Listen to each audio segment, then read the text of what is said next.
10년이 넘는 세월을 바쳤는데 저한테 남은 건 이 낡은 한복 한 벌이라고요. 변호사 사무실을 나오는 제 두 손은 허무하게 텅 비어 있었습니다. 10년을 정말이지 밤낮으로 병간호를 하고 제 삶을 전부 바쳐 헌신했던 시어머니, 그런 어머님이 제게 남긴 건 오래된 한복 한 벌뿐이었습니다. 반면에 얼굴 한번 제대로 비추지 않던 시누이의 계좌엔 무려 10억이라는 돈이 꽂혔습니다. 유언장 내용을 듣자마자 시누이는 입꼬리를 슬쩍 비틀며 만족스러운 미소를 지었어요. 그 순간 제 가슴에 날카로운 칼이 푹 꽂히는 듯한 끔찍한 고통이 몰아쳤습니다. 남편은 장례식이 끝나자마자 바로 해외로 출장을 떠났습니다. 회사 일이 급하다는 핑계로 제 마음이 찢어지는 것도 모르고 훌쩍 가버렸죠. 그날 밤 시어머님 방에 홀로 들어가 그 한복을 가만히 만져보는데 그때는 정말 꿈에도 몰랐습니다. 그 낡은 한복 안에 제 기구한 인생을 통째로 뒤바꿀 엄청난 비밀이 숨겨져 있다는 것을요. 이야기 시작하기 전 무료로 하실 수 있는 구독과 좋아요 꼭 부탁드립니다. 알림 설정까지 해주시면 새로운 이야기가 올라올 때 가장 먼저 보실 수 있습니다. 10년이라는 긴 세월을 저는 한결같이 어머님 곁을 지켰습니다. 처음에는 그저 며느리의 도리라고만 생각했지만 어느새 제 마음 깊은 곳에서 진심으로 우러나오는 정성이 되었지요. 오늘도 어김없이 새벽 5시에 일어나 어머님 약을 준비합니다. 파킨슨병으로 손떨림이 점점 심해지신 어머님은 혼자서 약을 드시기 무척 힘들어 하셨거든요. 어머님, 약 드실 시간이에요. 서윤아, 아이고, 미안하다. 이 늙은이가 이렇게 패만 끼치고. 어머님, 그런 말씀 마세요. 어머님 덕분에 제가 이 집에 시집 와서 우리 민준 씨랑 행복하게 살고 있잖아요. 어머님의 주름진 손이 제 손을 꼭 잡았습니다. 그 손길에서 따스한 온기가 느껴졌어요. 제가 하던 미용실 일을 그만둔 지도 벌써 5년이 넘었지만 단 한 번도 후회한 적은 없었습니다. 어머님의 병간호가 물론 힘들 때도 있었지만 그래도 우리 가족이니까요. 저녁이 되면 남편 민준 씨가 퇴근하고 돌아옵니다. 요즘은 해외 프로젝트 때문에 정신없이 바빠져서 집에 있는 날이 손에 꼽을 정도지만 오늘은 웬일로 일찍 돌아왔네요. 오늘 어머니 어떠셨어? 많이 편안해 하셨어요. 오후에는 좋아하시는 막장 드라마도 같이 봤는걸요.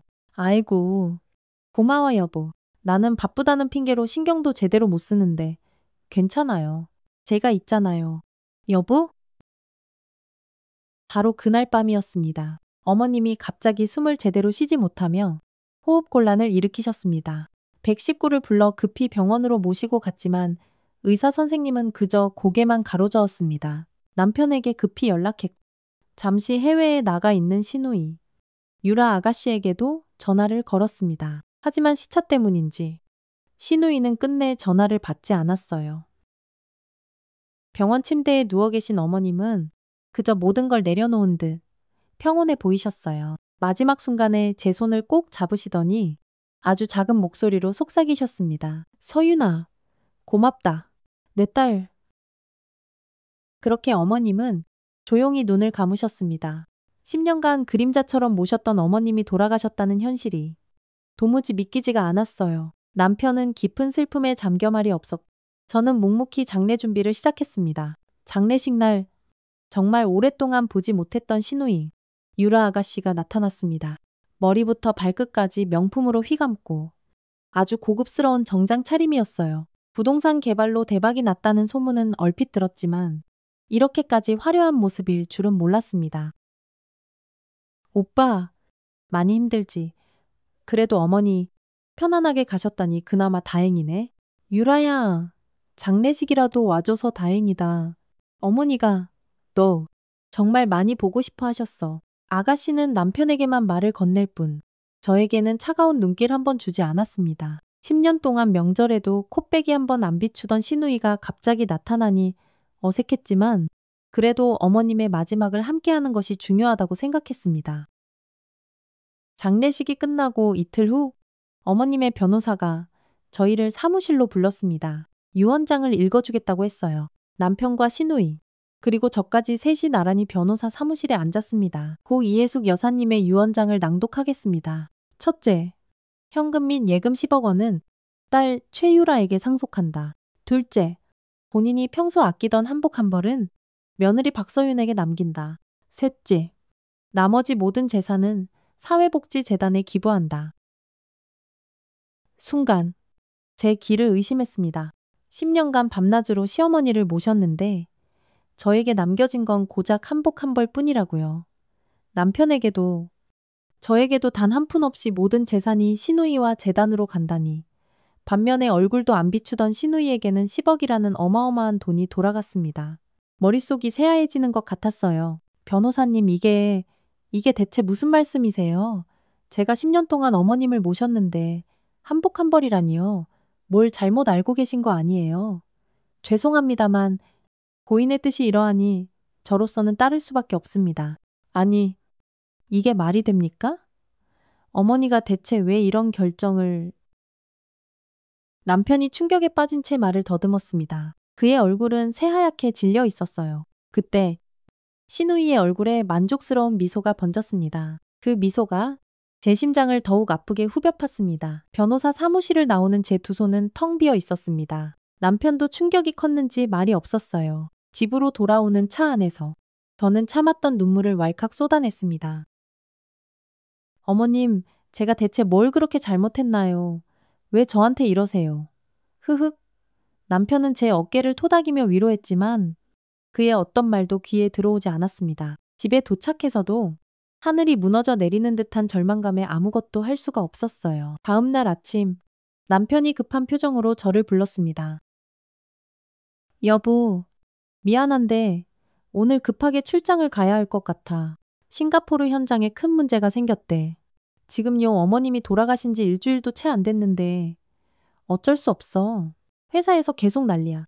게다가 어머니 유산이 한 푼도 없으니 이제 우리라도 정신 차려야지. 이 계약이라도 잘 마무리해야 먹고 살아. 남편의 말에 더 큰 충격이 밀려왔습니다. 그동안 남편의 사업은 어머님의 지원이 있었기에 가능했던 거였나요?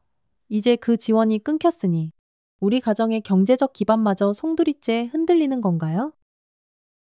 남편은 서둘러 짐을 싸서 집을 나섰습니다. 그렇게 저는 텅 빈 집에 혼자 덩그러니 남겨졌어요. 어머님도 가시고 남편도 떠나고 제게 남은 건 정말 그 낡은 한복 한 벌뿐이었습니다. 그날 저녁 어머님의 방을 정리하려고 들어갔습니다. 평소 어머님이 쓰시던 물건들을 하나하나 만져보니 그리움이 파도처럼 밀려왔어요. 옷장을 열자 어머님의 옷가지들이 가지런히 정리되어 있었습니다. 그리고 맨 안쪽에 유언장에 언급되었던 바로 그 한복이 보였습니다. 연보라색 저고리의 자주색 치마, 어머님이 가장 아끼시던 한복이었어요. 손으로 만져보니 비단 촉감이 참 부드러웠습니다. 이게 정말 전부인가? 10년의 세월이 이 한복 한 벌로 정리된다는 게 도무지 믿기지가 않았어요. 그때 핸드폰이 띠링하고 울렸습니다. 변호사에게 온 메시지였어요. 고인의 유언을 집행함에 따라 최유라님께 10억 원 이체가 완료되었습니다. 다시 그날 아가씨의 비릿한 미소가 떠올라 가슴이 찢어지는 듯 했습니다. 그날 밤 답답한 마음에 잠을 이룰 수가 없었습니다. 숨이 턱 막혀서 잠시 밖에 나가 바람이라도 쐬어야겠다는 생각이 들었어요. 아파트 현관을 나서는데 주차장에 시누이의 외제차가 보였습니다. 이 시간에 웬일이지 싶어 저도 모르게 걸음을 멈췄어요. 시누이는 차 안에 앉아 핸드폰을 보며 환하게 웃고 있었습니다. 그러더니 누군가에게 전화를 걸기 시작했어요. 저는 저도 모르게 커다란 기둥 뒤로 슬쩍 몸을 숨겼습니다. 시누이가 차 창문을 스르륵 열고 통화를 시작하는 소리가 조용한 밤 공기를 타고 제게 똑똑히 들려왔습니다. 드디어 입금됐어? 이제 시작이야. 그 말과 함께 시누이의 얼굴에 번지는 서늘한 미소가 가로등 불빛에 선명하게 보였습니다. 시누이는 뭔가 더 말을 이어갔지만 차문을 닫는 바람에 더는 들리지 않았어요. 하지만 그 한마디로 충분했습니다. 그 순간 저는 알았어요. 이 모든 일이 단순한 우연이 아니라는 것을, 어머님의 유언장 뒤에 무언가 거대한 비밀이 더 있다는 것을요. 집으로 돌아오는 발걸음이 천근만근 무거웠습니다. 머릿속엔 온통 의문만 가득했어요. 시누이는 대체 무엇을 시작한다는 걸까? 어머님은 왜 우리 부부에게 아무것도 남기지 않으셨을까? 그리고 그 한복을 생각하면 깊은 한숨만 나왔습니다. 아침 햇살이 창문을 통해 스며드는데 밤새 한숨도 자지 못했습니다. 어젯밤에 본 신우이의 그 서늘한 모습이 자꾸만 눈앞에 아른거려서요. 이제 시작이야. 라는 말이 계속 귓가에 맴돌았습니다. 도대체 무슨 의미였을까요?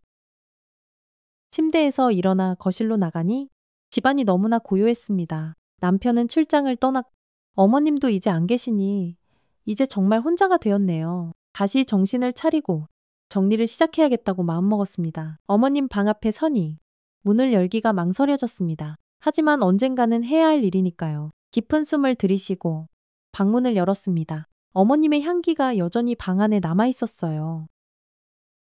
침대 옆 테이블에는 어머님이 마지막으로 읽던 책과 돋보기 안경이 그대로 놓여 있었습니다. 마치 어머님이 잠시 자리를 비우셨다가 금방이라도 서윤아 하고 부르며 돌아오실 것 같은 느낌이었어요. 한 땀 한 땀 정성스레 방을 정리했습니다. 옷장을 열어 어머님의 옷들을 살펴보니 대부분 낡고 오래되었지만 아주 깔끔하게 정리되어 있었어요. 어머님은 참 검소한 분이셨거든요. 그런 분이 어떻게 그런 비정한 유언을 남기셨는지 도무지 이해할 수가 없었습니다. 또다시 그 한복이 눈에 들어왔습니다. 그리고 저절로 깊은 한숨이 나왔습니다. 옷장 안쪽에 고이 걸려 있는 한복을 꺼내 침대 위에 펼쳐놓았습니다. 어머님이 제게 남기신 유일한 유산인 이 한복. 한복을 가만히 살펴보는데 저고리 안감이 어딘가 모르게 약간 불룩한 것이 느껴졌습니다. 이게 뭐지? 이상하다 싶어?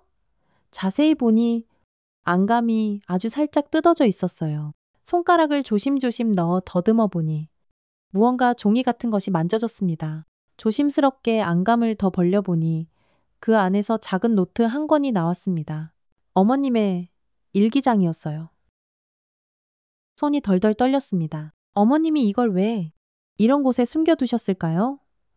일기장을 펼치니 어머님의 단정한 글씨체가 눈에 들어왔습니다. 첫 페이지에는 날짜가 적혀 있었어요. 무려 20년 전 일기였습니다. 오늘 유라가 18번째 생일을 맞았다. 이 아이에게 진실을 언제쯤 말해야 할지 마음이 무겁다.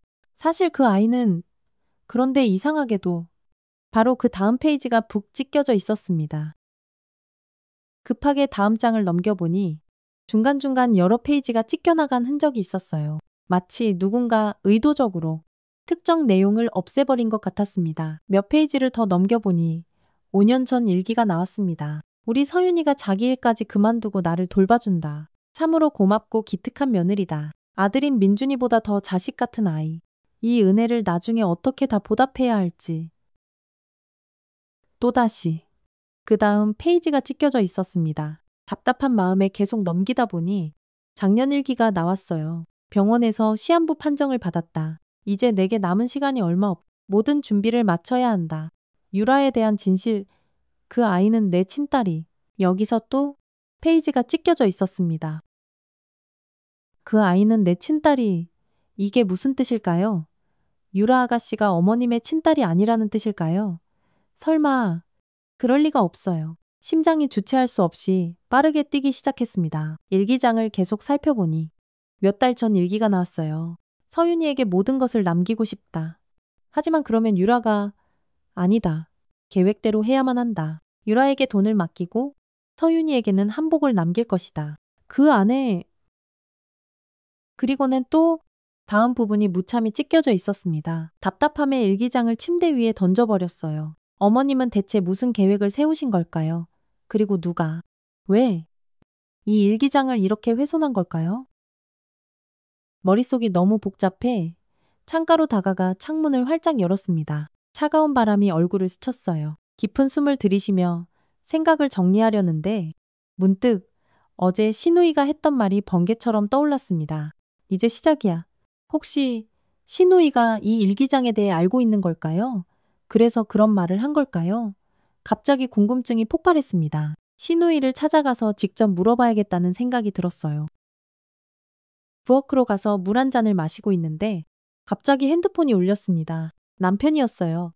여보, 잘 지내고 있어? 별일은 없고?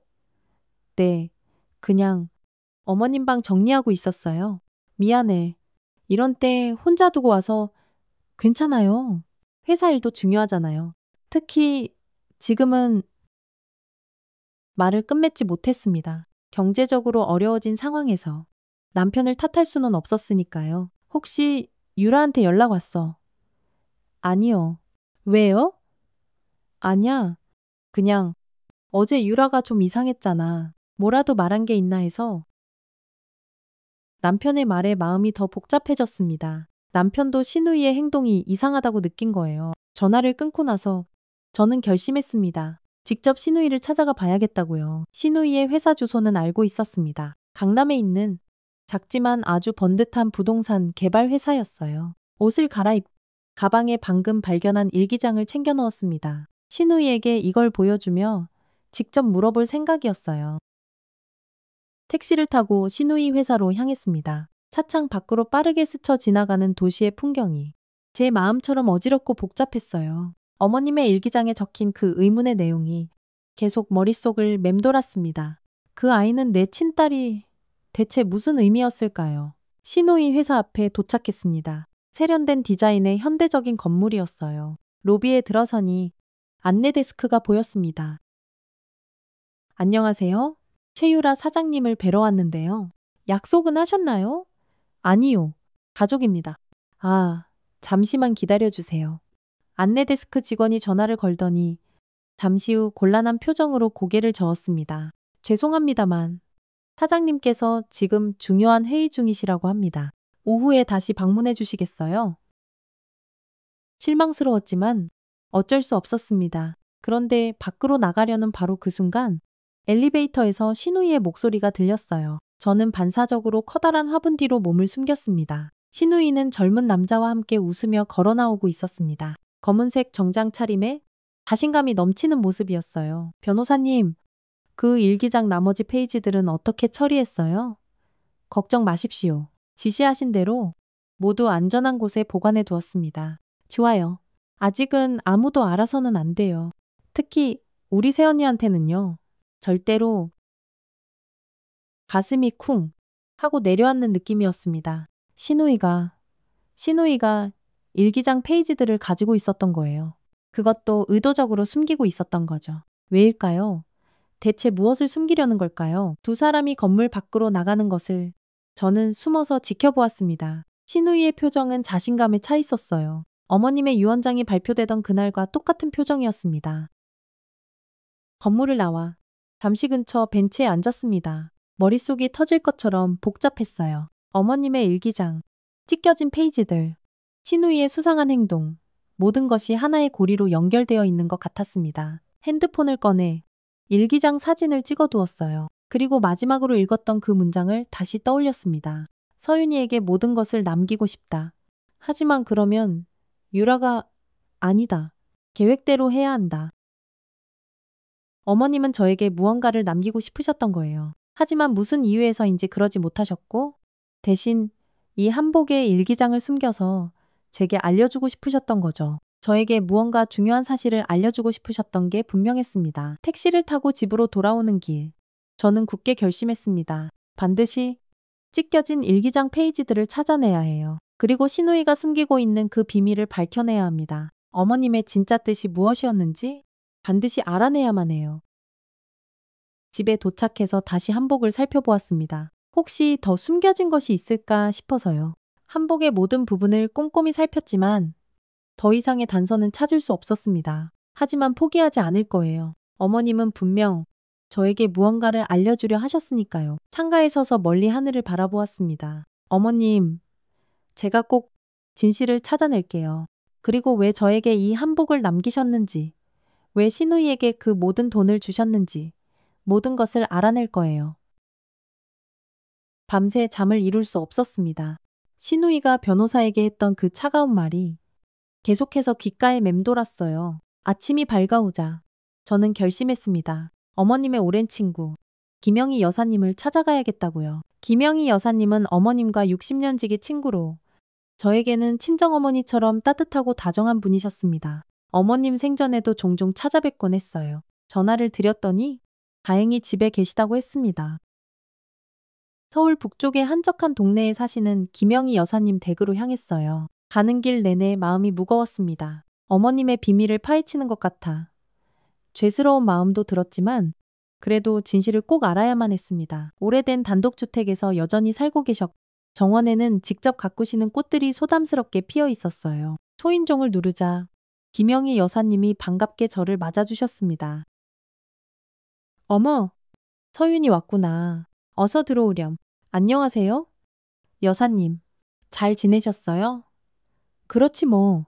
해숙이 장례식 이후로 처음 보네. 많이 힘들지? 김영희 여사님의 따뜻한 목소리에 갑자기 눈물이 핑 차올랐습니다. 꾹 참으며 거실로 들어갔어요. 테이블 위에는 이미 향긋한 차와 다과가 준비되어 있었습니다. 앉으렴. 차 한 잔 마시면서 이야기하자꾸나. 내려주신 차를 한 모금 마시니 향긋한 국화차 향이 입안에 퍼졌습니다. 잠시나마 마음이 진정되는 느낌이었어요. 어머님 유언장 내용 들으셨죠?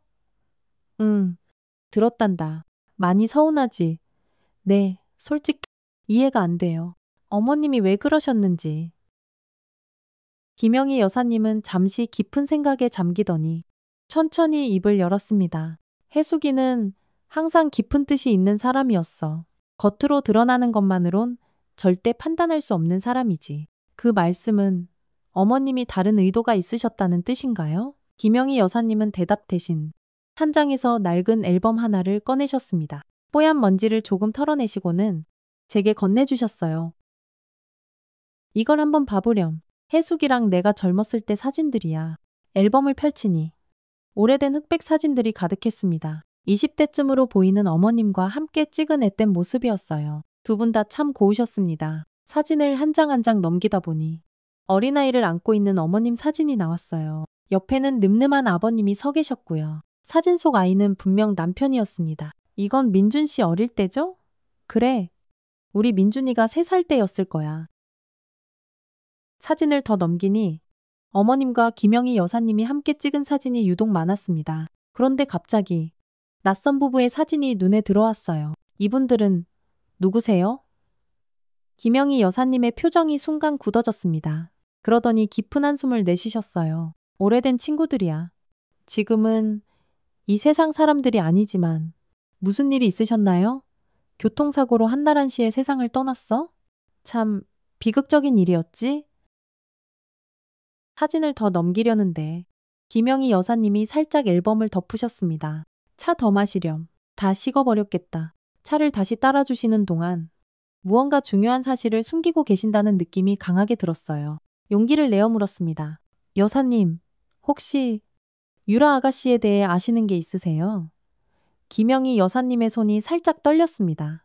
차를 따르던 손을 멈추시더니 저를 깊은 눈으로 바라보셨어요. 왜 그런 걸 묻는 게냐? 어머님 한복에서 일기장을 찾았어요. 거기에 유라 아가씨에 대한 이상한 내용이 있었거든요. 어떤 내용이었니? 그 아이는 내 친딸이라고 쓰여 있었어요. 하지만 바로 그 다음 페이지가 찢겨져 있었어요. 김영희 여사님은 한동안 침묵하셨습니다. 그러더니 천천히 고개를 끄덕이셨어요. 해숙이가 그런 일기를 남겼구나. 여사님, 이건 정말 오래된 이야기란다. 우리 가족의 아픈 비밀이기도 하고. 제발 알려주세요. 저는 꼭 알아야만 해요. 어머님이 어떻게 대체 왜 저희 부부에게는 아무것도 남기지 않고 시누이에게만 그 큰 돈을 전부 주셨는지. 김영희 여사님은 창밖을 아련하게 바라보시더니 천천히 말씀을 이어가셨습니다. 유라는 특별한 아이였어. 해숙이에게는 더더욱. 어떤 의미에서요? 해숙이와 유라는 피로 맺어진 사이는 아니었어. 그 말씀은 유라 아가씨가 입양되었다는 건가요? 김영희 여사님은 직접적인 대답을 피하셨습니다. 서윤아, 가족이란 건 꼭 피로만 맺어지는 게 아니란다. 때로는 깊은 인연으로, 애틋한 정으로 맺어지기도 하는 법이지. 해숙이는 그걸 너에게 보여주고 싶었던 것 같구나. 말씀은 이해가 되지만 그래도 이건 너무 불공평해요. 10년간 제 일도 포기해가며 어머님을 모셨는데 김영희 여사님이 제 손을 따뜻하게 꼭 잡아주셨습니다. 해숙이는 너를 무척이나 아꼈어. 그 마음만큼은 절대로 의심하지 마라. 제가 찾은 그 일기장, 그건 해숙이가 일부러 너에게 남긴 걸 게다. 분명 더 찾아봐야 할 게 있을 거야. 그때 김영희 여사님의 전화가 울렸습니다. 전화를 받으시고는 잠시 자리를 비우셨어요. 저는 그 사이에 다시 앨범을 조심스럽게 펼쳐보았습니다. 아까 본 그 낯선 부부의 사진을 다시 찾아보았어요. 사진 뒷면에는 작은 글씨로 날짜와 이름이 적혀 있었습니다. 1970년 6월. 정훈과 선영, 그리고 그 옆에 더 작은 글씨로 유라의 부모라고 적혀 있었어요.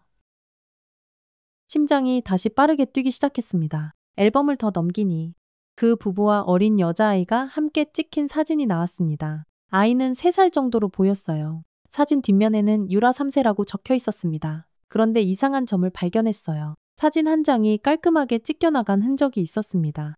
그 옆 페이지를 보니 유라 입양 1972년이라고 적혀 있었어요. 그러니까 유라 아가씨는 정말 입양되었던 거예요. 김영희 여사님이 돌아오시자 저는 얼른 앨범을 덮었습니다. 하지만 이미 제가 모든 것을 본 것을 아시는 듯 했어요. 봤구나. 네, 유라 아가씨가 정말 입양되었군요.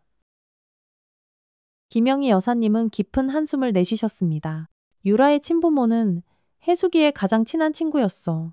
끔찍한 교통사고로 두 사람 다 세상을 떠나자 해숙이가 어린 유라를 맡아 키웠지. 당시 유라가 5살이었어. 해숙이는 유라를 친딸 이상으로 아끼고 사랑했단다. 그런데 왜 이런 사실을 지금까지 숨기셨던 거죠?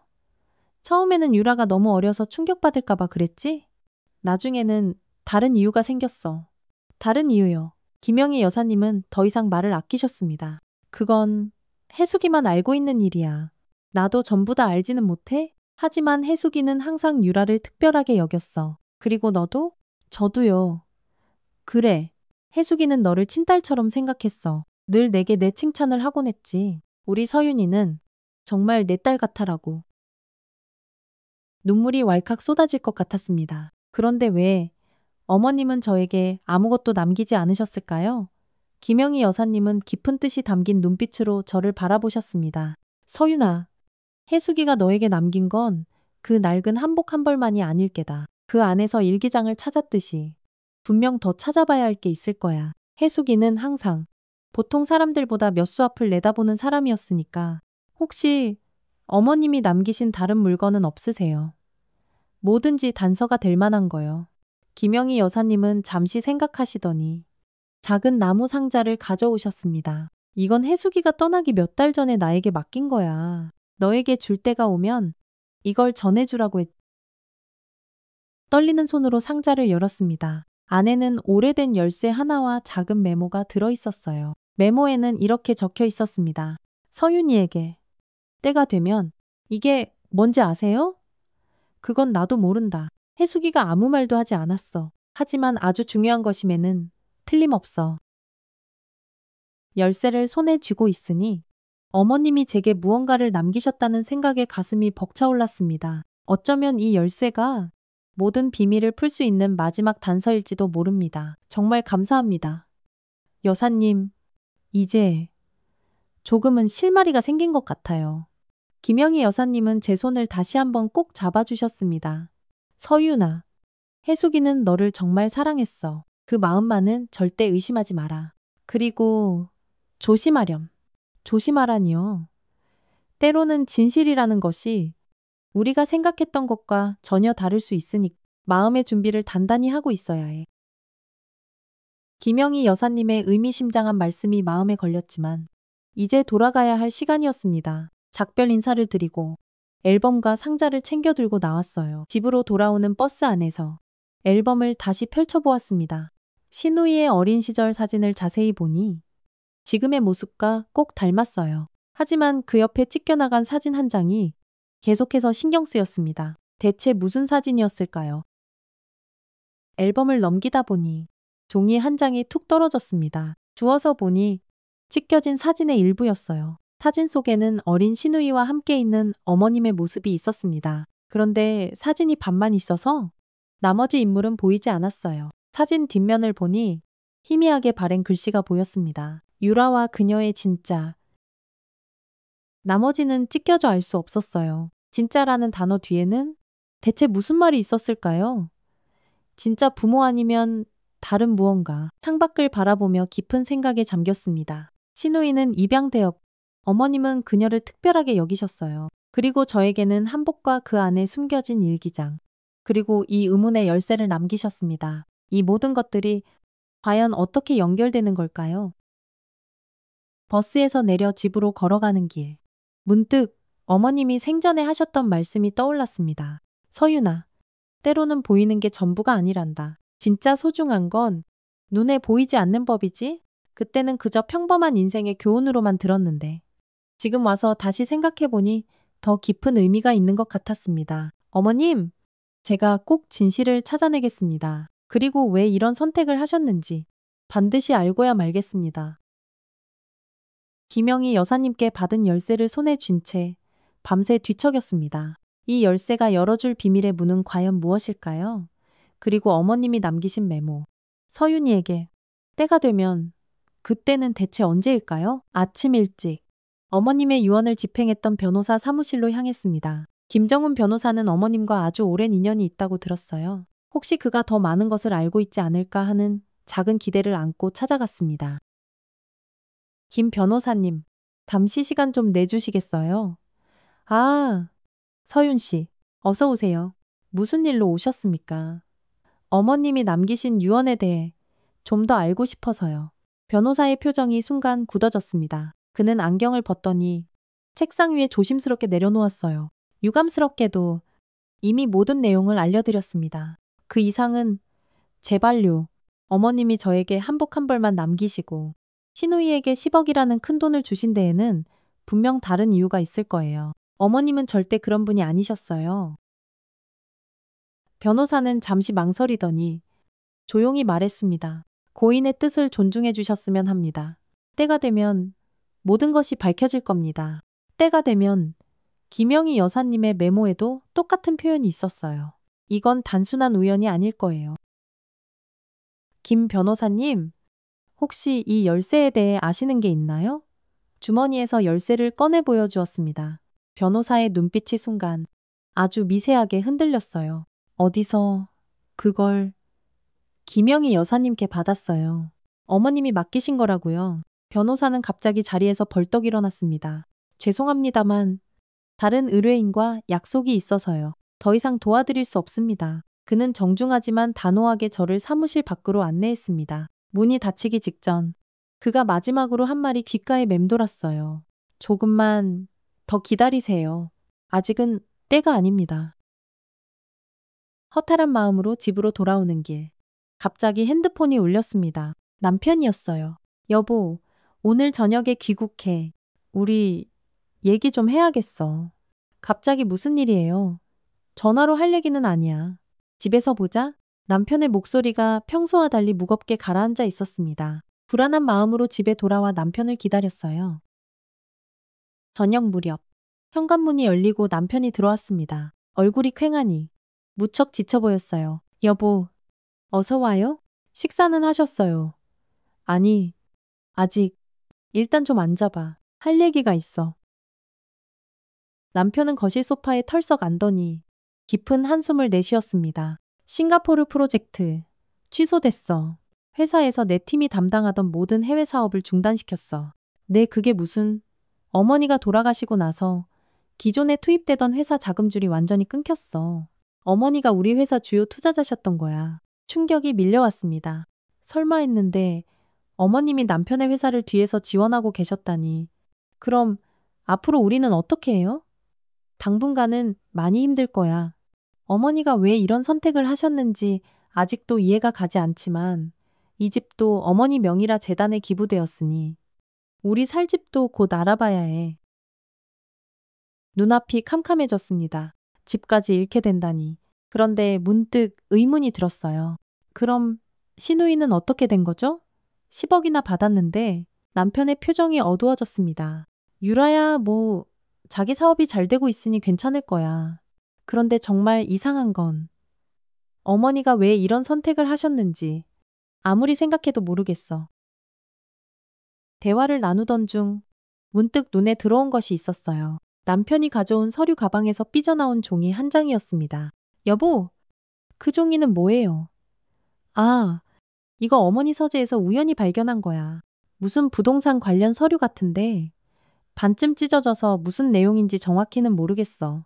그 종이를 자세히 보니 강남의 한 빌딩 주소와 계약 날짜가 적혀 있었습니다. 하지만 정말로 종이의 절반은 깨끗하게 찢겨나간 상태였어요. 이거 어쩌면 중요한 단서일지도 몰라요.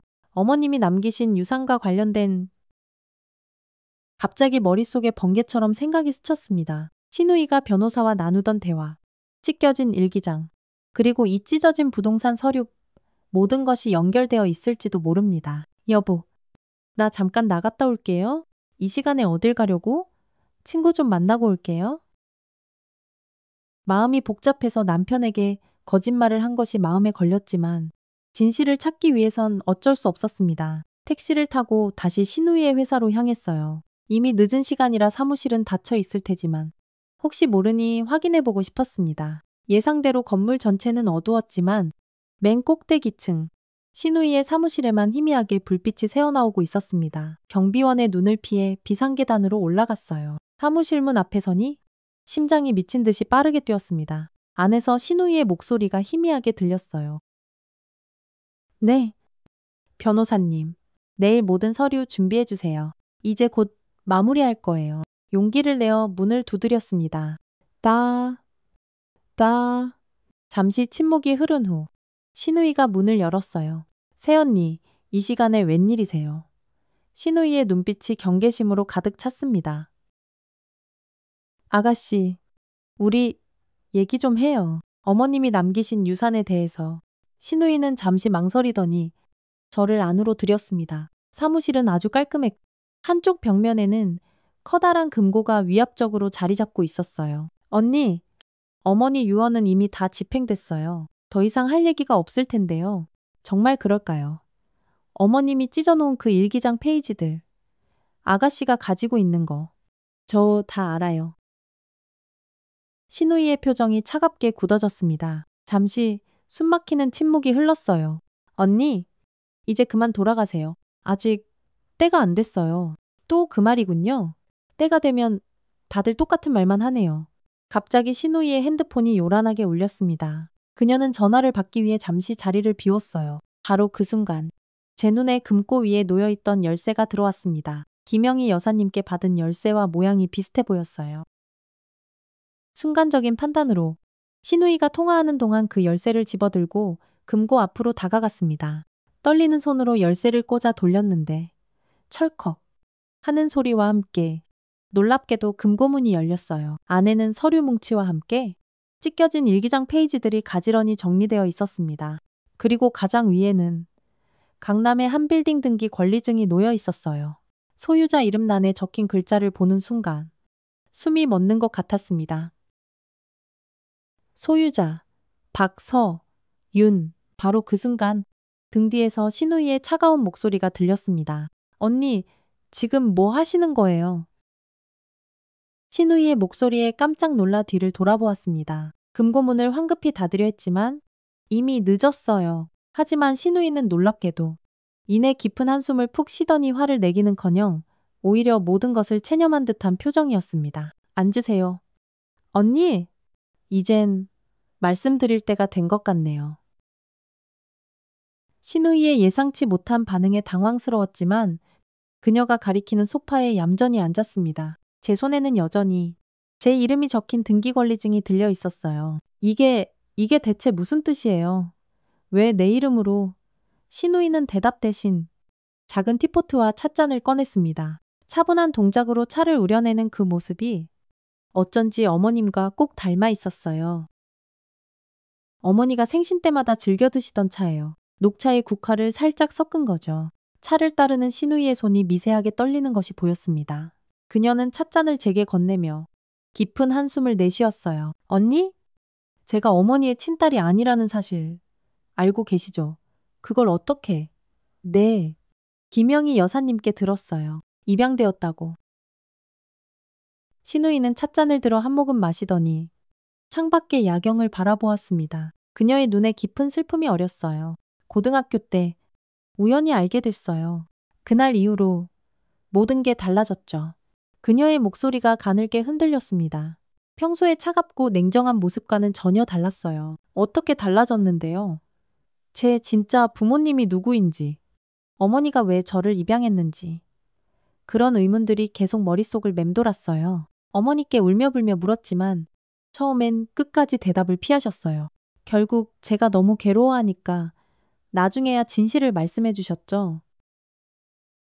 신우이는 깊은 숨을 내쉬었습니다. 그리고 이어지는 그녀의 이야기에 제 가슴이 아파왔어요.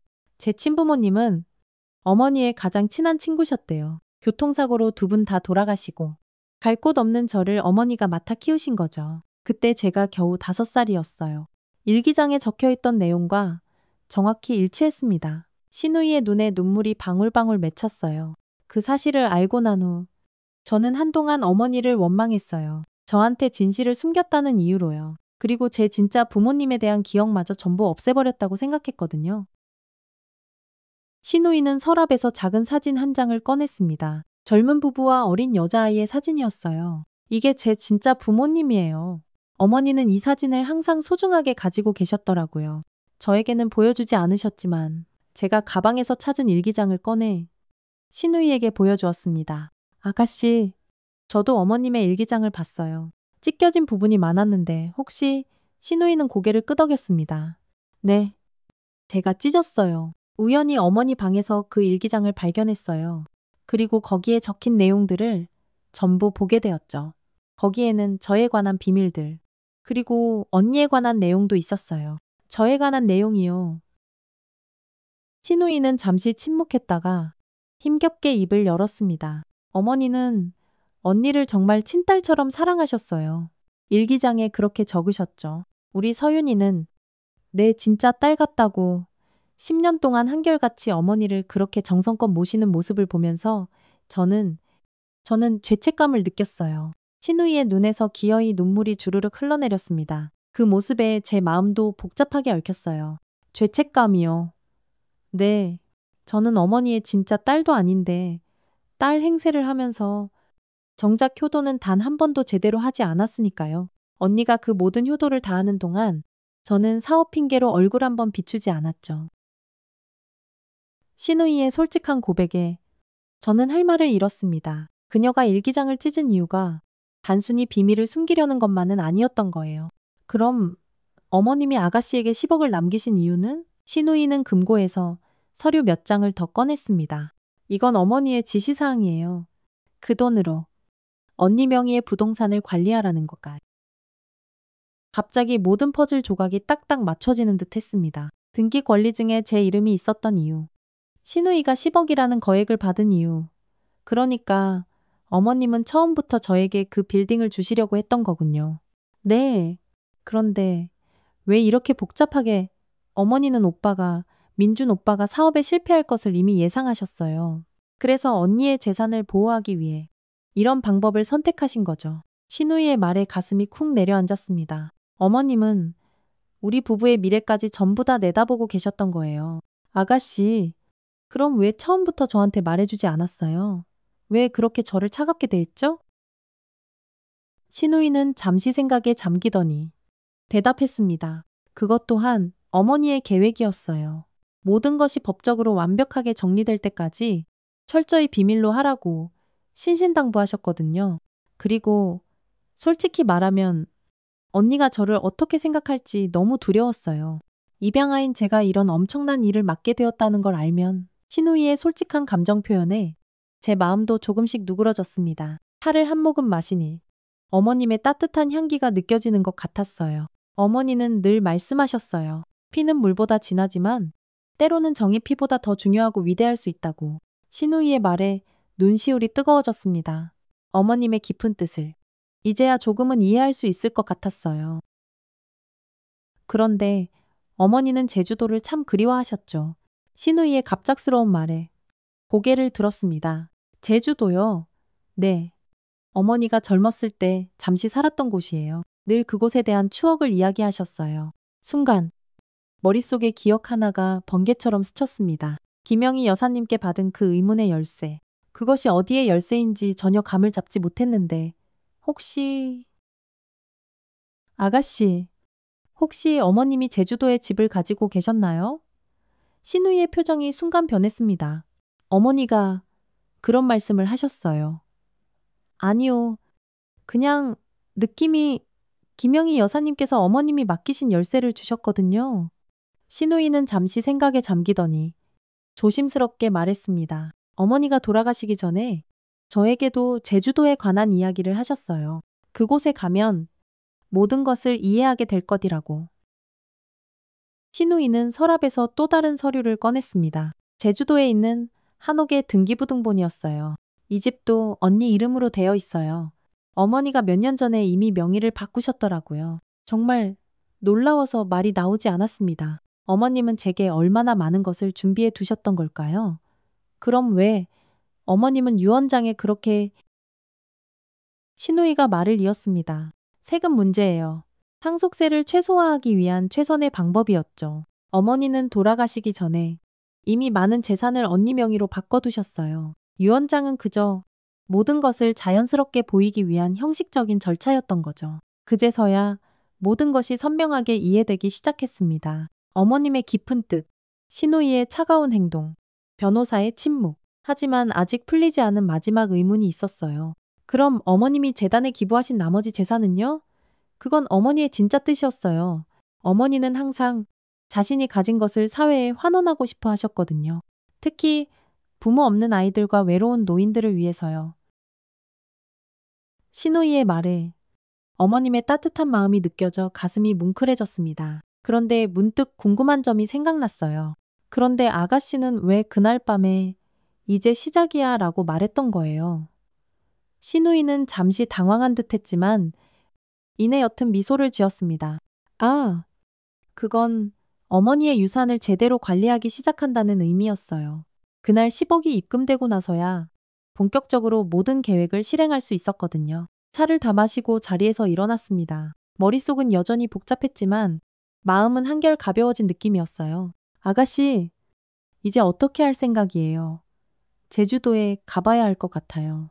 어머니가 남기신 마지막 메시지가 분명 그곳에 있을 테니까요. 저도 그렇게 생각해요. 사실 저도 내일 제주도로 갈 생각을 하고 있었어요. 그럼 같이 가요. 어머님이 우리 둘 다 그곳에 가길 원하셨던 것 같으니까요.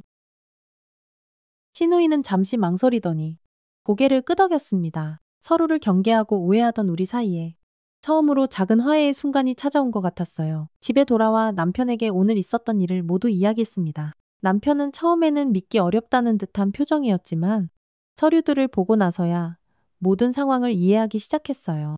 어머니가 그런 깊은 뜻을 가지고 계셨다니 유라도 그저 어머니의 지시를 따랐던 거였구나. 네, 어머님은 우리 모두를 위해 이런 치밀한 계획을 세우신 거예요. 특히 당신이 사업에 실패할 것을 예상하고 남편은 고개를 숙였습니다. 나 때문에 어머니가 그런 걱정을 돌아가시고 나서도 정말 어머니를 뵐 면목이 없네. 밤늦게 어머님의 유품을 다시 살펴보던 중 작은 보석함 안에서 낡은 열쇠를 하나 더 발견했습니다. 그리고 그 옆에는 작은 메모가 있었어요. 제주도 한옥의 열쇠 심장이 빠르게 뛰기 시작했습니다. 이것이 어머님이 남기신 또 다른 단서였던 거예요. 김영희 여사님이 주신 열쇠와 똑같은 모양이었습니다. 제주도에 가야 한다는 생각이 더욱 확고해졌어요. 그날 밤 창문 너머로 신우이가 짐을 싸서 차에 싣는 모습이 보였습니다. 아침에 함께 가기로 했는데 왜 혼자서 준비하는 걸까요? 혹시 무언가 더 숨기고 있는 것은 아닐까요? 핸드폰을 들어 신우이에게 전화를 걸었습니다. 아가씨, 지금 짐 싸는 거예요. 아, 언니? 신우이가 살짝 당황하듯 말했습니다. 네, 내일 아침 일찍 출발하려고요. 우리 같이 가기로 하지 않았나요? 물론이죠.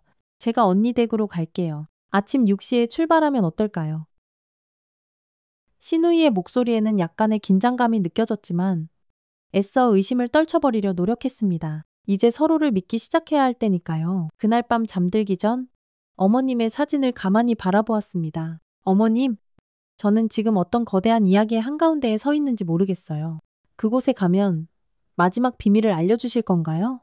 가슴 한편에는 기대와 설렘이, 다른 한편에는 알 수 없는 두려움이 자리 잡았습니다. 내일이면 이 모든 비밀이 밝혀질 테니까요. 제주도 공항에 내리자 짭짤한 바다 향기가 코끝을 스쳤습니다. 시누이와 함께 온 이 여행이 어색하면서도 묘한 기대감으로 가슴이 설렜어요. 렌터카를 타고 내비게이션이 알려주는 주소로 향했습니다. 차 안은 한동안 침묵으로 가득했어요. 어머니가 이곳에서 사셨다는 게 아직도 믿기지가 않네요. 시누이가 침묵을 깨며 말했습니다. 저도 어렸을 때 한 번 와본 기억이 어렴풋이 나요. 5살 때쯤이었을 거예요. 어머니 손을 잡고 저기 오름을 올랐던 기억이 시누이의 목소리가 잠시 떨렸습니다. 그녀에게도 이곳은 특별한 의미가 있는 곳인가 봅니다.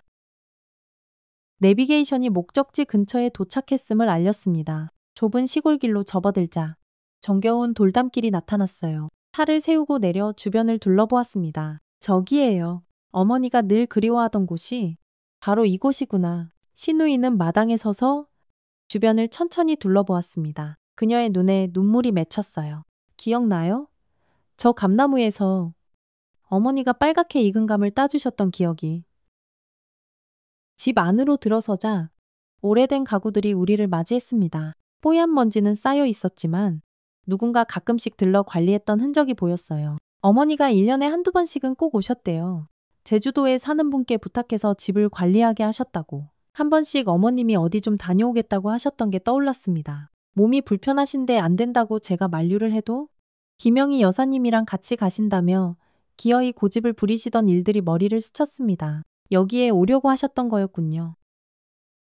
시누이의 말에 저도 조용히 고개를 끄덕였습니다. 안방으로 들어가니 오래된 자개장롱이 눈에 들어왔어요. 어머님이 소중히 여기셨을 물건들이 저 안에 있을 것만 같았습니다. 장롱을 열자 곱게 접힌 한복 몇 벌과 오래된 앨범들, 그리고 작은 나무 상자들이 가지런히 정리되어 있었어요. 한 상자를 꺼내 열어보니 어머님의 젊은 시절 사진이 가득 나왔습니다. 어머니가 정말 아름다우셨네요.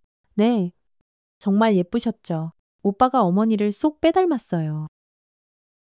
사진들을 하나씩 넘기는데 시누이가 갑자기 숨을 헛 들이마시며 멈춰섰습니다. 한 장의 사진을 집어들더니 손이 사시나무처럼 떨리기 시작했어요. 이건 시누이가 보여준 사진에는 어린 여자아이와 젊은 부부가 행복하게 웃고 있었습니다. 그 아이는 분명 어린 시절의 시누이였어요. 제 친부모님이에요. 어머니가 이런 사진을 여기에 시누이의 눈에서 굵은 눈물이 뚝뚝 떨어져 내렸습니다. 그 모습에 제 마음도 너무나 아팠어요. 갑자기 시누이가 소리 없이 일어나 방 밖으로 나갔습니다. 혼자 있고 싶은 마음이었겠지요. 저는 계속해서 장롱을 살펴보았습니다. 맨 아래 칸에 낡은 나무 상자가 하나 더 있었어요. 자물쇠 구멍이 있었지만 열쇠는 보이지 않았습니다. 고민하던 차에 문득 어머님이 제게 주신 또 다른 열쇠가 생각났어요. 주머니에서 꺼낸 열쇠를 상자 자물쇠에 꽂았습니다. 딸깍 소리를 내며 딱 맞았어요. 상자를 열자 편지의 한 뭉치와 서류들이 나왔습니다. 맨 위에는 어머님의 단정한 글씨체로 쓰인 편지가 있었어요. 사랑하는 내 딸 서윤아, 이곳까지 무사히 왔구나. 내 복잡한 마음을 끝까지 알아준 너에게 정말 고맙다. 눈물이 글썽였습니다. 편지를 계속해서 읽어내려갔어요. 내가 유라를 입양한 건 단순히 죽은 친구의 부탁 때문만은 아니었단다. 사실 유라의 친어머니는 나의 하나뿐인 여동생이었어. 충격적인 내용에 숨이 멎는 듯 했습니다. 시누이의 친어머니가 어머님의 동생이었다니. 그럼 시누이는 어머님의 진짜 조카였던 거예요. 편지를 더 읽어내려갔습니다. 어머님의 여동생은 집안의 극심한 반대로 사랑하는 사람과 함께 멀리 도망치듯 떠났고 그 후로 가족들과 모든 연락을 끊고 살았다고 해요. 그러다 불의의 사고로 두 사람 다 세상을 떠나게 되었고 어머님이 하나뿐인 조카 유라를 남몰래 입양했던 것이었습니다. 하지만 어머님은 완고한 집안의 반대 때문에 유라가 자신의 친족이라는 사실을 평생 숨겨야만 했다고 해요. 그래서 그저 가장 친한 친구의 아이를 가엾게 여겨 입양한 것처럼 꾸몄던 것입니다. 그때 시누이가 돌아왔습니다. 그녀의 눈은 붉게 충혈되어 있었어요. 괜찮아요. 네, 그냥 갑자기 옛 기억이 떠올라서. 아가씨, 이 편지 봤어요. 어머님이 남기신 건데. 시누이에게 편지를 건넸습니다. 그녀는 편지를 읽기 시작했고 읽어 내려갈수록 표정이 믿을 수 없다는 듯 변해갔어요. 충격과 놀라움, 그리고 깊은 슬픔이 그녀의 얼굴에 교차했습니다. 이게 대체 어떻게... 이게 사실이에요. 제가 어머니 조카라고요. 그러니까 우리가 남이 아니란 거잖아요. 신우이가 떨리는 목소리로 물었습니다. 저도 마찬가지로 놀랍고 혼란스러웠어요. 그런 것 같아요. 어머님이 왜 그토록 이 사실을 숨기셨는지. 상자 안에는 더 많은 서류들이 있었습니다. 유라의 입양 서류, 그리고 어머님 여동생의 가족관계 증명서까지 모든 것이 편지 내용과 정확히 일치했어요. 그런데 상자 맨 아래에서 아주 두꺼운 서류 뭉치를 발견했습니다. 조심스럽게 꺼내보니 전부 부동산 관련 서류였어요. 서울의 빌딩들, 제주도의 넓은 땅, 그리고 여러 상가 건물들, 모든 것이 제 이름으로 되어 있었습니다. 이게 다 뭐예요? 신우이도 놀란 표정으로 서류를 살펴보았습니다. 어머니가 언니 명의로 해놓은 재산들이에요. 제가 그동안 관리하고 있던 건 정말 극히 일부였던 거네요. 서류를 넘기다 보니 마지막 페이지에 어머님의 메모가 있었습니다. 사랑하는 서윤아, 이 모든 것은 내가 10년이라는 긴 세월 동안 병든 나를 정성껏 돌봐준 너에게 주는 보답이란다. 유라에게 맡긴 돈은 이 막대한 재산을 관리하기 위한 최소한의 자금이었어. 유라는 부동산에 천부적인 재능이 있으니 너희 둘이 함께 이 재산을 잘 관리해 주길 바란다. 그리고 꼭 기억하렴. 진정한 가족은 피보다 서로를 아끼는 정으로 맺어지는 것이란다. 어머님의 마지막 메시지에 뜨거운 눈물이 하염없이 흘러내렸습니다. 신우이도 옆에서 조용히 눈물을 닦았어요. 어머니는 우리가 서로를 이해하고 함께하길 바라셨던 거예요. 신우이의 말에 저도 고개를 끄덕였습니다. 그제서야 어머님의 깊고 넓은 뜻을 온전히 이해할 수 있었어요. 어머님은 우리가 피를 나눈 자매보다 더 끈끈한 진정한 가족이 되길 바라셨던 거예요. 상자 바닥에서 마지막 한 장의 사진을 발견했습니다. 어머님과 신우이, 그리고 제가 함께 환하게 웃고 있는 사진이었어요. 딱 한 번, 어머님 생신 때 함께 찍은 사진이었는데 세 사람 모두 더없이 행복하게 웃고 있었습니다. 어머님의 진정한 유산은 이 수많은 부동산들이 아니라 우리에게 남겨주신 가족이라는 소중한 인연이었던 거예요. 제주도에서 서울로 돌아오는 비행기 안. 창밖으로 펼쳐진 하얀 구름을 바라보며 마음을 정리했습니다. 손에는 어머님이 남기신 부동산 서류 뭉치가 묵직하게 들려 있었어요. 신우이는 제 옆자리에서 조용히 눈을 감고 있었습니다. 서울에 도착하자 남편이 공항에 마중 나와 있었어요. 그의 얼굴에는 걱정과 안도가 뒤섞여 있었습니다.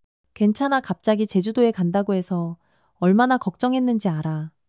네, 여보, 많은 것을 알게 됐어요.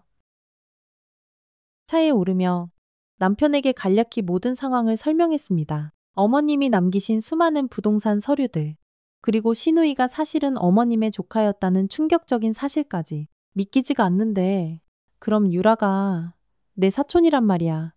남편의 놀란 표정에 뒷자리에 앉은 신우이가 조용히 대답했습니다. 저도 어제 알았어요. 오빠, 어머니가 그 사실을 평생 가슴에 묻고 숨기신 거죠. 집에 도착해 거실에 셋이 나란히 앉았습니다. 테이블 위에는 제주도에서 가져온 서류들이 가득 펼쳐져 있었어요. 이 모든 부동산이 정말 다 당신 명의로 되어 있다고? 남편이 서류를 하나하나 살펴보며 여전히 믿기지 않는다는 목소리로 물었습니다. 네, 어머님이 돌아가시기 전에 이미 제 명의로 전부 해놓으셨더라고요. 신우이가 차분한 목소리로 말을 이었습니다. 어머니의 유언장은 정말 형식적인 것이었어요.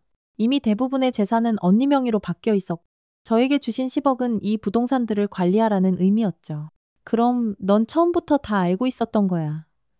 남편의 질문에 신우이는 조용히 고개를 끄덕였습니다. 어머니가 돌아가시기 몇 달 전 저를 조용히 부르셔서 모든 것을 설명해 주셨어요. 어머니의 뜻대로 모든 것을 비밀리에 진행하고 있었어요. 모든 재산에 대한 처리에 대해 알려주셨고 다만 제주도는 나중에 꼭 직접 찾아가 보라는 말씀만 하셨어요. 끝까지 제 마음이 또 흔들릴까, 상처받을까 걱정하셨나 봐요. 그때도 한결같이 사랑하는 내 딸 유라야 라고 다정하게 불러주셨는데 전 그것도 모르고 제대로 된 효도 한 번 못하고 이제껏 절 이방인으로만 생각했었어요. 신우이의 담담한 고백에 복잡한 감정이 밀려왔습니다. 그동안의 오해와 서운함이 한순간에 눈 녹듯 녹아내리는 듯 했어요. 그런데 왜 처음부터 말해주지 않았어요? 어머니의 마지막 부탁이었어요. 모든 법적 절차가 완벽하게 완료될 때까지 철저히 비밀로 하라고. 남편이 깊은 한숨을 내쉬었습니다. 내 부족함을 어머니는 이미 다 알고 계셨구나. 늘 안타까워하시면서도 용기 잃지 말라고만 하셨는데 내가 너무 못났었구나.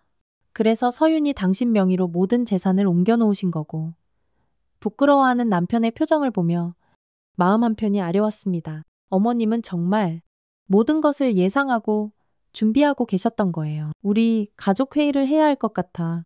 남편의 제안에 우리 셋은 처음으로 진지하게 마주 앉았습니다. 앞으로 이 막대한 재산을 어떻게 관리할지, 그리고 우리는 어떻게 살아갈지 진솔하게 논의했어요. 신우이가 자신의 노트북을 열더니 화면을 보여주었습니다. 이건 제가 지난 몇 달간 언니 명의의 부동산을 관리한 내역이에요. 10억으로 시작해서 이미 2개 건물의 리모델링을 성공적으로 마쳤고 임대 수익도 눈에 띄게 오르기 시작했어요. 화면에는 복잡한 자산관리 내역이 전문가처럼 깔끔하게 정리되어 있었습니다. 이번에 제주도에서 확인된 부동산도 추가해서 앞으로 모든 관리는 걱정 없이 제가 맡아서 할게요. 신우이는 정말 전문가처럼 모든 것을 완벽하게 관리해 왔더군요. 아가씨, 정말 고마워요. 그동안 오해해서 정말 미안해요. 신우이의 눈에 다시 눈물이 고였습니다. 저야말로 언니에게 정말 죄송해요. 어머니를 10년 동안 그렇게 정성껏 모셨는데 저는 모두를 오해하고 제 일만 한다고 차갑게 굴었으니. 남편이 갑자기 자리에서 일어섰습니다. 잠깐만 기다려봐. 어제 어머니 서재를 마저 정리하다가 발견한 게 있어. 그는 작은 상자를 들고 돌아왔습니다. 그 안에는 오래된 카세트 테이프와 작은 녹음기가 들어 있었어요. 이게 뭐지? 남편이 테이프를 녹음기에 넣고 재생 버튼을 눌렀습니다. 지지직거리는 소음과 함께 잠시 후 어머님의 따뜻한 목소리가 방 안에 잔잔하게 퍼졌습니다. 서윤아, 유라야, 그리고 사랑하는 내 아들 민준아, 이 목소리를 듣고 있다면 나는 이미 너희들 곁을 떠났겠구나. 어머님의 목소리에 우리 모두 숨을 죽였습니다. 내가 이렇게 복잡하고 어려운 방법을 선택한 것은 오직 너희들을 위해서였단다. 사랑하는 아들 민준아, 우리 아들이 늘 자신감 있기를 바라는 마음에 투자를 결정했지만 그 사업이 오래 지속되기 어렵다는 것은 이미 알고 있었단다. 하지만 너의 길을 꺾고 싶지 않은 어미 마음에 차마 그 말을 할 수가 없었고, 그래서 너의 아내 서윤이의 재산을 지키기 위해 유라에게 관리를 맡긴 것이란다. 유라는 부동산에 천부적인 재능이 있으니까. 테이프는 계속 이어졌습니다. 어머님은 신우이의 출생 비밀, 그리고 왜 그 사실을 평생 숨길 수밖에 없었는지에 대해 자세히 설명하셨어요.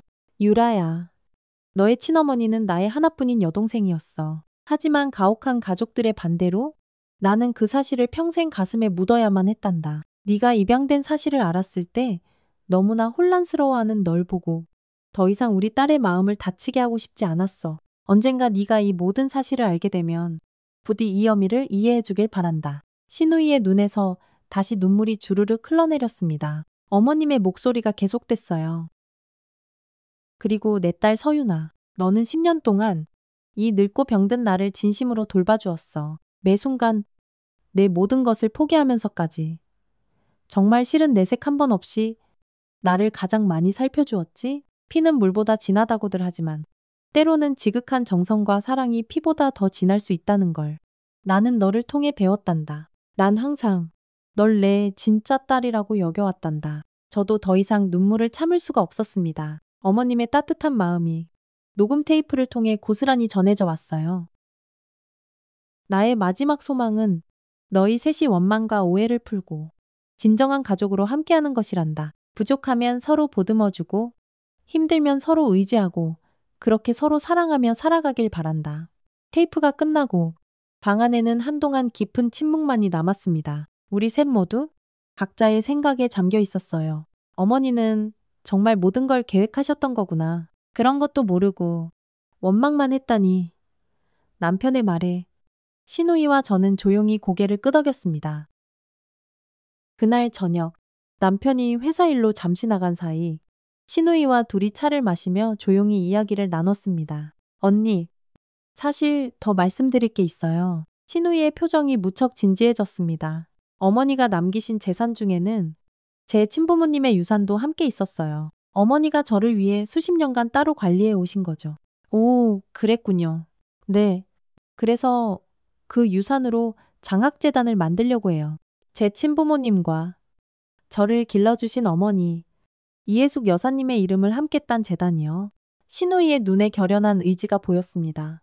그 모습이 어쩐지 어머님과 꼭 닮아 있다는 생각이 들었어요. 정말 좋은 생각이네요. 저도 꼭 도울게요.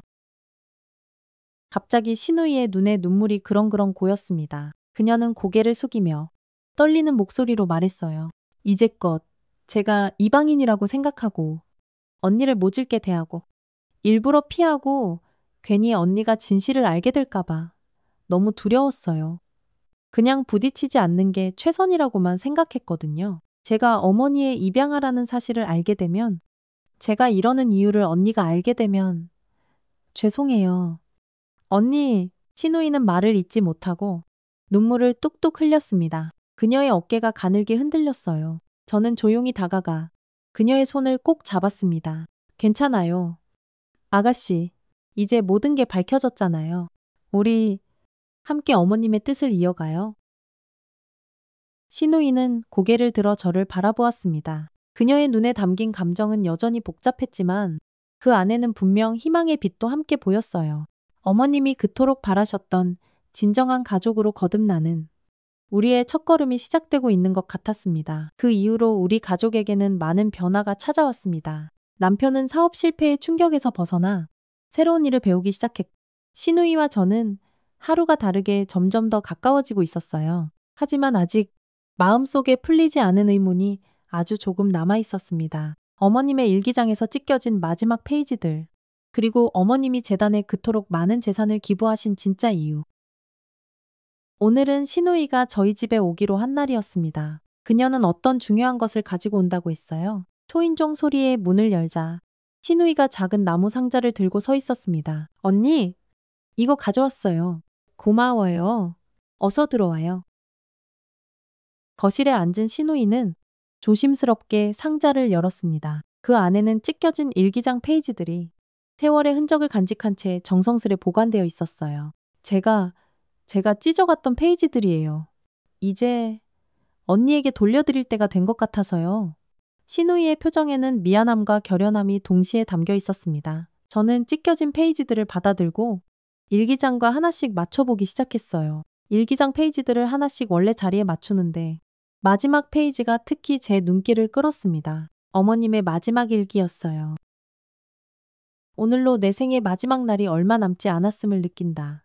사랑하는 서윤이에게 모든 것을 남기고 10년 동안 나를 친딸처럼 돌봐준 그 아이에게 하지만 내 가여운 유라도 챙겨야 한다. 피는 물보다 진하다지만 진실한 정성과 사랑이 피보다 더 진할 수 있다는 것을 나는 내 파란만장한 인생을 통해 배웠다. 우리 두 딸이 서로를 아끼며 환하게 웃으며 지내는 모습을 보는 것. 그것이 이제 이 세상에서 내가 마지막으로 원하는 단 하나의 소원이다. 뜨거운 눈물이 차올랐습니다. 어머님의 애틋한 마음이 글자 하나하나에서 고스란히 전해져 왔어요. 그런데 어머님은 왜 재단에 그렇게 많은 재산을 기부하신 거죠? 신우이가 또 다른 서류 뭉치를 꺼냈습니다. 이것도 보여드리려고 했어요. 어머니가 설립하신 재단 서류예요. 서류를 펼쳐보니 이해숙 가족복지재단이라는 이름이 눈에 들어왔습니다. 그리고 재단의 이사회 명단에 저와 신우이의 이름이 나란히 올라 있었어요. 이게 무슨... 어머니는 우리가 함께 이 재단을 운영하길 원하셨어요. 양로원과 고아원을 지원하는 재단이에요. 특히 입양 가정을 돕는 사업에 중점을 두고 있죠. 신우이의 설명을 들으며 어머님의 깊고 넓은 뜻을 비로소 이해하게 되었습니다. 어머님은 단순히 우리에게 재산을 나누어 주는 것이 아니라 우리가 함께 더 의미 있고 가치 있는 일을 하길 바라셨던 거예요. 남편이 마침 차와 다가를 가지고 왔습니다. 두 사람, 이야기 잘 되고 있어? 네. 여보, 어머님이 설립하신 재단에 대해 알게 됐어요. 남편은 서류를 보더니 고개를 끄덕였습니다. 어머니다운 생각이시네. 항상 남을 돕고 싶어 하셨으니 시누이가 차를 한 모금 마시고 말을 이었습니다.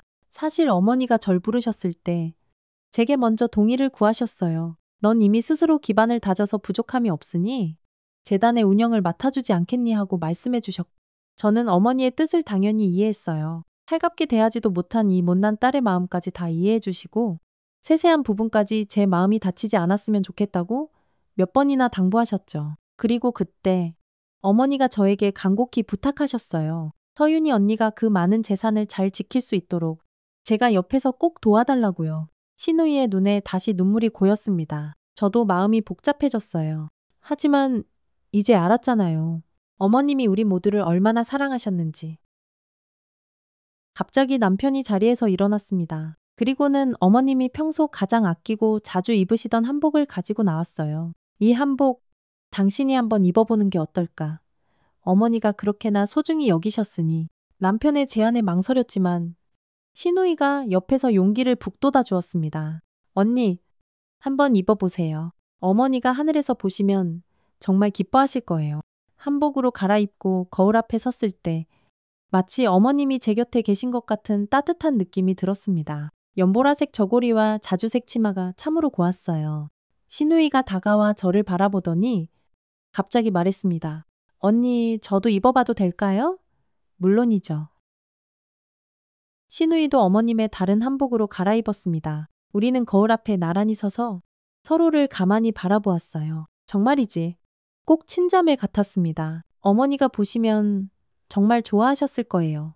시누이의 말에 저도 조용히 고개를 끄덕였습니다. 그때 남편이 오래된 사진첩을 들고 왔어요. 이것 좀 봐.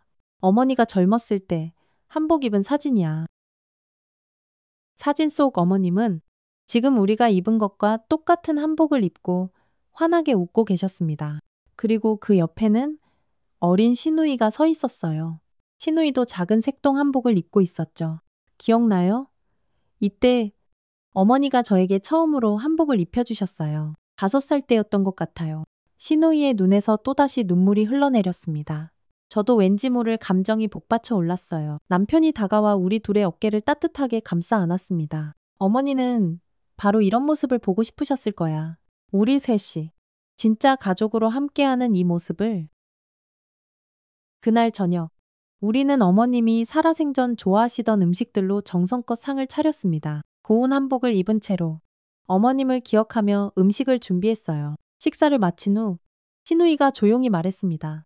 언니, 이제 어머니의 진짜 유산이 무엇인지 알 것 같아요. 네, 저도 알 것 같아요.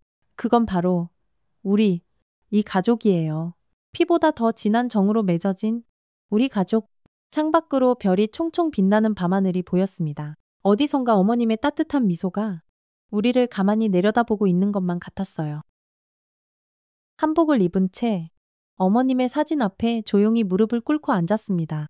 손끝으로 사진 속 어머님의 온화한 얼굴을 어루만지며 마음속으로 가만히 이야기했어요. 어머님, 처음엔 정말 이해하지 못했습니다. 왜 저에게 이 낡은 한복 한 벌만 남기셨는지, 왜 그토록 복잡하고 아픈 방법을 선택하셨는지. 하지만 이제는 알겠습니다. 어머님이 제게 남기신 건 단순한 재산이 아니었어요. 그것은 우리가 서로를 이해하고 용서하며 진정한 가족이 되는 법을 가르쳐 주신 세상에서 가장 소중한 지혜였습니다.